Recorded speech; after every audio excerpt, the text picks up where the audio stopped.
ज्ञानसिद्ध्या मोक्षसिद्धिः सर्वेषां गुरु अनुग्रहात् मोक्षात् स्वरूपसिद्धिः स्यात् परानन्दं समश्नुते।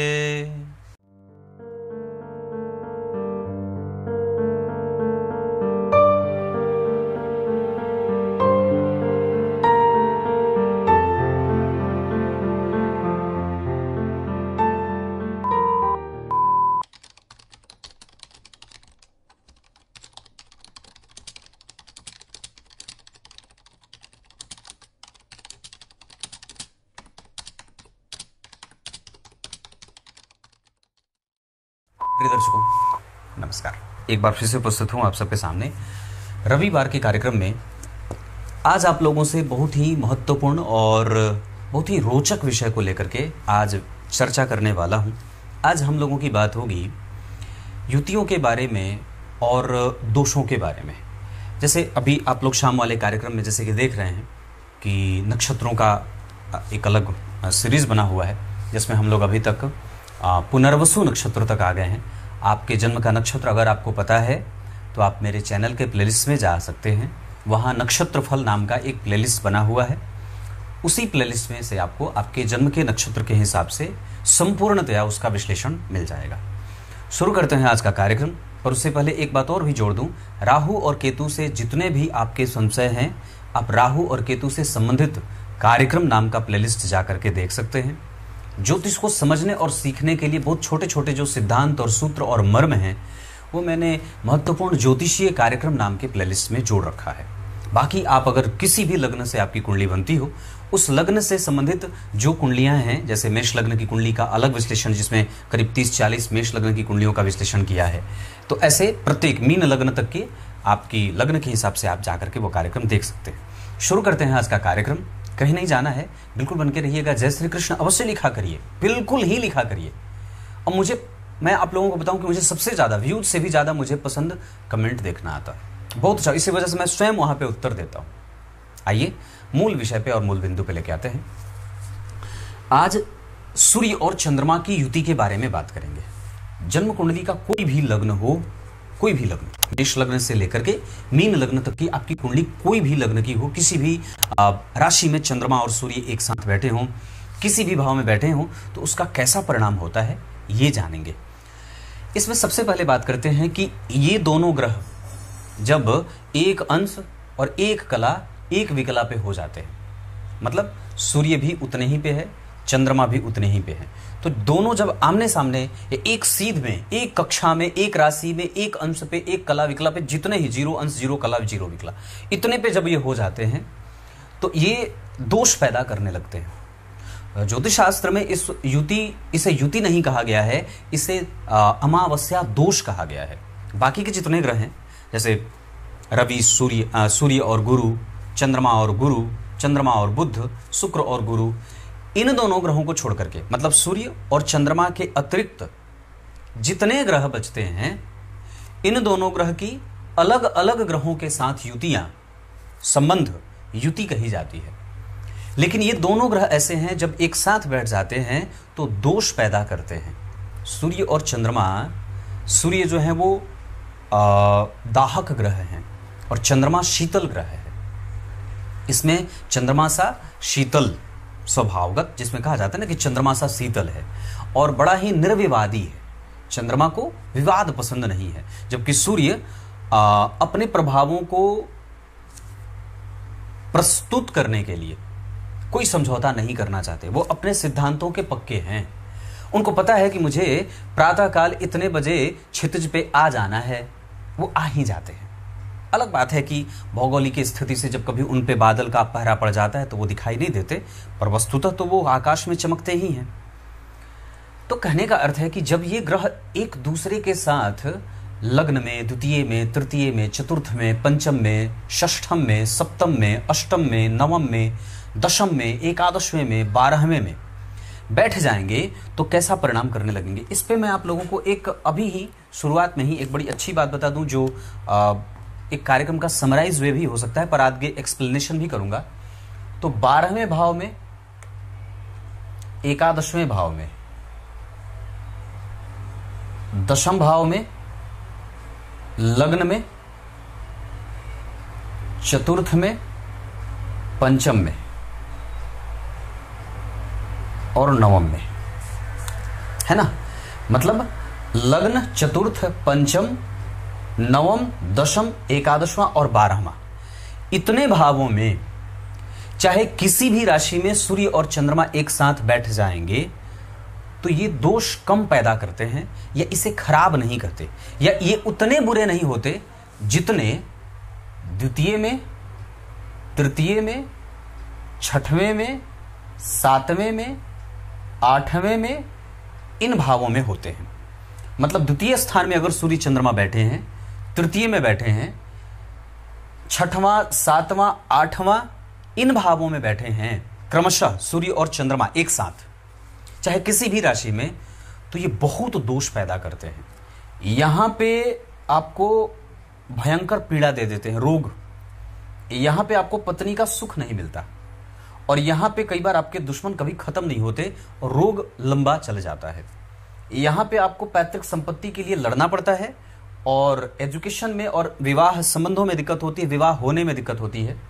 यहां पे भी विवाह में विलंब होता है।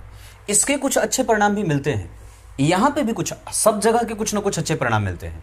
पर निगेटिव अप्रोच से अगर देखेंगे तो इन भावों में जहां जहां मैंने कट का निशान लगाया है, यहां पे इनके निगेटिव ज्यादा और पॉजिटिव थोड़े कम मिलते हैं, है ना। बाकी जहां जहां मैंने सही का निशान लगाया है वहां पे नकारात्मक थोड़े कम और सकारात्मक ज्यादा दिखाई देते हैं। वैसे कुछ कुछ किताबों में यहां पे सप्तम भाव के सूर्य और चंद्रमा को भी दोषयुक्त नहीं बताया गया है, यहां पे कई बार इसे अच्छा भी कहा गया है ना।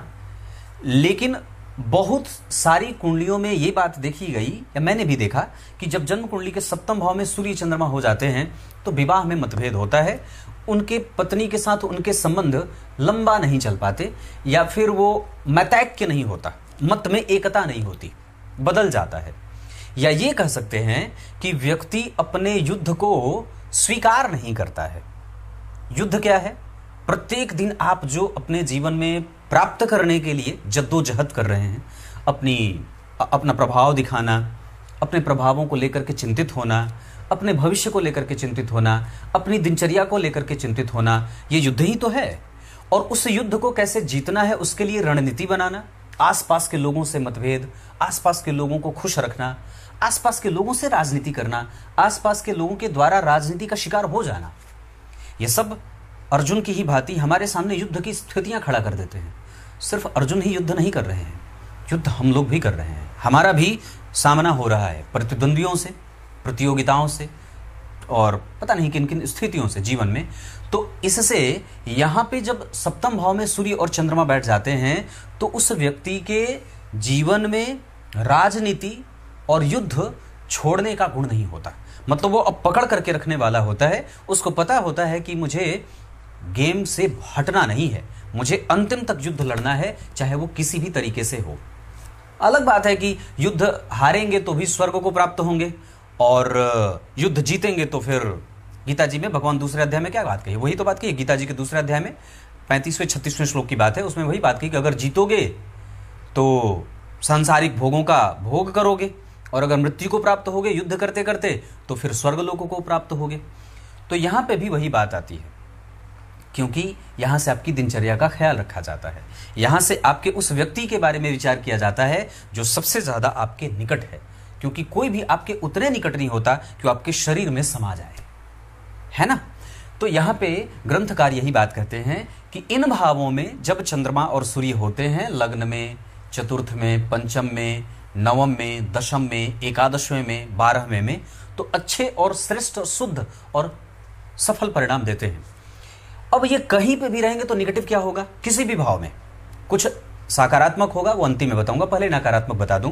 स्वास्थ्य खराब रहता है, दिनचर्या बाधित रहती है, माता पिता का सुख परेशान रहता है, घर से दूर जाकर के धन कमाना पड़ता है, बजट बनाने में बड़ी दिक्कत होती है, निर्णय लेने में बड़ी परेशानी होती है, समाज में उस तरीके की छवि बन नहीं पाती है, प्रतिद्वंदियों से व्यक्ति को बिल्कुल ही सामना होता ही रहे और आए दिन उसके सामने चुनौतियों का सामना उसको करना पड़ता है। ये सब इसके नेगेटिव परिणाम है।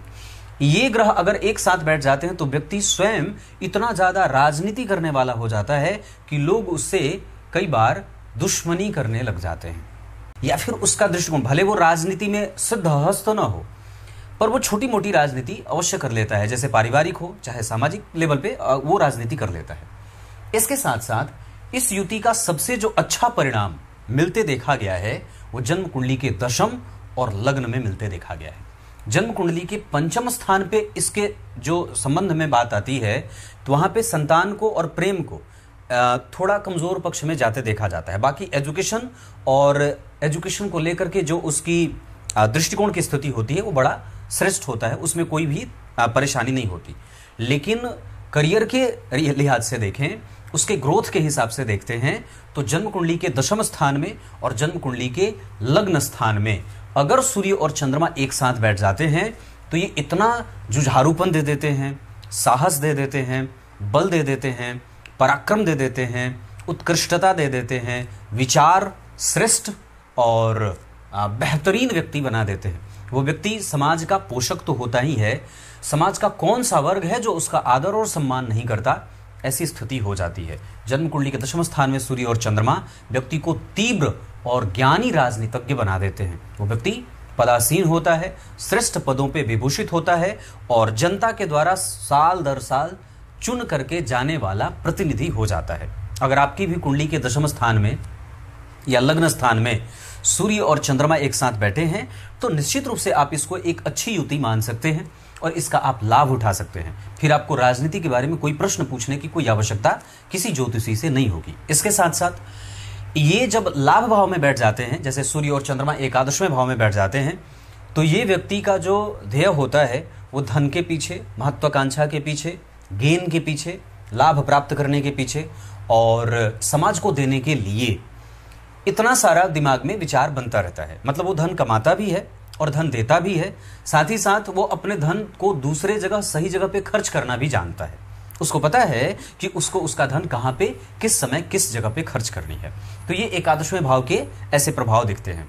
इसके सबसे नकारात्मक प्रभाव जन्म कुंडली के अष्टम भाव में और जन्म कुंडली के छठवें भाव में मिलते हैं। जन्म कुंडली के छठवें और आठवें भाव और तीसरे भाव में जब कभी भी सूर्य और चंद्रमा एक साथ युति कर जाते हैं तो ये आपको, अब चूंकि मैंने इस पे बहुत पहले भी कार्यक्रम बनाया था कि जन्म कुंडली के सप्तम भाव के ठीक पीछे या किसी भी भाव का पिछला भाव उसका सुख बताता है, उसका उपभोग बताता है। तो इस कुंडली में जब छठवें भाव में जाएंगे तो ये सप्तम भाव के फलों को कमजोर और बहुत ही ज्यादा मिनिमाइज कर देंगे और इतना ज्यादा वो डिप्रेस हो जाता है कि उसकी पत्नी ही उसके खिलाफ षड्यंत्र करने वाली हो जाती है। इतना ही नहीं, यहाँ की युति सूर्य और चंद्रमा की जो अमावस्या दोष वाली बनेगी, ये संपूर्णतया व्यक्ति को डिरेल करती है, उसको उसके पथ से कई बार उसे भ्रष्ट करती है। मित्रों का सुख नहीं मिलता, पैतृक संपत्ति का सुख नहीं मिलता, कुटुंब का सुख नहीं मिलता, दुश्मन सदैव बने रहते हैं, विपरीत परिस्थितियां आए दिन खड़ी रहती हैं। तो ये जो है वो एक तरीके से इतने सारे कमजोर पक्ष तो उजागर करते ही हैं, इसके साथ साथ ये सप्तम भाव के भी प्रभाव को कमजोर कर देते हैं, क्योंकि सप्तम भाव का जो उपभोग होगा वो 12वां भाव होगा और इसी वजह से अष्टम भाव में भी इसको खराब माना गया है, क्योंकि वे नवम भाव का व्यय कर रहा होता है। नवम भाव का व्यय, अष्टम भाव का व्यय, सप्तम भाव का व्यय, पंचम भाव का व्यय, पर छठवें भाव का व्यय यहां पे खराब नहीं होगा उतना, जितने परेशान यहां और यहां करेंगे। दूसरा, जब जन्म कुंडली के दूसरे भाव में जब इनकी युति बनेगी तो ये आपको आपके थॉट प्रोसेस पे कब्जा कर लेते हैं, या ये कह सकते हैं कि यहां से आपके विचारों के बनने की जो गति है उसको कमजोर कर देते हैं। व्यक्ति का तर्क बल कमजोर हो जाता है, उसका जो प्रोसेस होता है किसी भी विचार में उतरना, इनिशियल स्टेप होता है, अप्लाई पावर जो होता है, जिसमें जैसे न्यूमेरिकल बनाना है तो जहां से आप गणित शुरू करते हैं, कैसे शुरू करना है, तो किसी भी कार्य की शुरुआत जो है वो जन्म कुंडली के द्वितीय भाव से देखी जाती है, तो वो काम शुरू करने में उसको दिक्कत होती है। इतना ही नहीं, जन्म कुंडली के दूसरे भाव से विवाह संबंधों के आने को देखा जाता है और इस वजह से कि जब जन्म कुंडली के द्वितीय भाव में सूर्य और चंद्रमा एक साथ बैठ जाते हैं तो वहां से काम का इनिशियल स्टेप कमजोर होता है, गड़बड़ होता है, प्रारंभिक शिक्षा कमजोर होती है, विचार बन करके प्रकट नहीं होते और कम्युनिकेशन के साथ नेत्र, मुख, चेहरा, मुखड़ा, गला और कान आदि से संबंधित समस्याएं होती हैं, गले में इन्फेक्शन भी होता है। इसके अतिरिक्त जब जन्म कुंडली में तीसरे भाव में बैठ जाते हैं तो ये आपको कम्युनिकेटिव नहीं बनने देते हैं, आपकी मेहनत पे कमजोरी आ जाती है। ऐसे लगता है जैसे किसी ने हथौड़ा मार दिया, तो वो मेहनत जो है वो कमजोर हो जाए, सही जगह पे ना आए, विचार सही तरीके से संप्रेषण की कला कमजोर हो जाती है, आप अपनी बातों को बहुत अच्छे तरीके से रख नहीं पाते हैं, इधर उधर भटक करके धन कमाना पड़ता है, छोटे बड़े भाइयों से मतभेद हो जाता है, इतना ही नहीं भाग्य का सुख भी कमजोर होने लगता है। इतनी सारी चीजें। चौथे भाव में है तो कहने की बात ही नहीं है, पंचम में है तो मैंने समझा दिया है। तो इस तरीके से ये जो ग्रह अमावस्या दोष बनाते हैं, जो इस तरीके का परिणाम करते हैं। मुझे पूरा विश्वास है कि आप लोगों को ये कार्यक्रम अच्छा लगेगा। कार्यक्रम थोड़ा शेयर भी किया करिए, क्योंकि मुझे लगता है कि मेरे वो दर्शक हैं जो बूढ़े हैं और जिन्हें शेयर करना नहीं आता है। मेरे लगभग दर्शक वैसे ही हैं जो बहुत ही शांत हैं और उनको दुनिया की चीज़ें पता नहीं है, और शायद मेरे ही जैसे, क्योंकि जो जैसा होता है उसको वैसे ही दर्शक दीर्घा मिलती है, तो मैं जैसा हूँ मेरे दर्शक वैसे ही हैं। तो इसी वजह से कई बार कुछ नए लड़के मिल जाते हैं कार्यक्रम में तो वो शेयर कर देते हैं, और जो पुराने रोज दिन के 1000 दर्शक हैं वो पुराने बूढ़े हैं, उनको शेयर करना आता ही नहीं है, और कई बार तो वो लाइक भी नहीं करना जानते हैं। अगर नहीं आता है तो समझ लेना चाहिए बाकी की चीज़ें। अब कार्यक्रम के आरंभ में मैं बोले गए श्लोक का अर्थ बता देता हूँ। इसमें भगवान ने बात कही, वेदव्यास भगवान लिखते हैं शिव पुराण में कि न्याय के द्वारा उपार्जित धन और उस धन का दान करने से ज्ञान की वृद्धि होती है, और उस ज्ञान को सही जगह पे लगा करके उसका मार्जन करना और उसका सही सदुपयोग करना व्यक्ति को श्रेष्ठ बना देता है, मोक्ष की प्राप्ति करा देता है। कुछ इसी तरीके से आज के इस कार्यक्रम का समापन करते हैं। तब तक के लिए बहुत बहुत नमस्कार।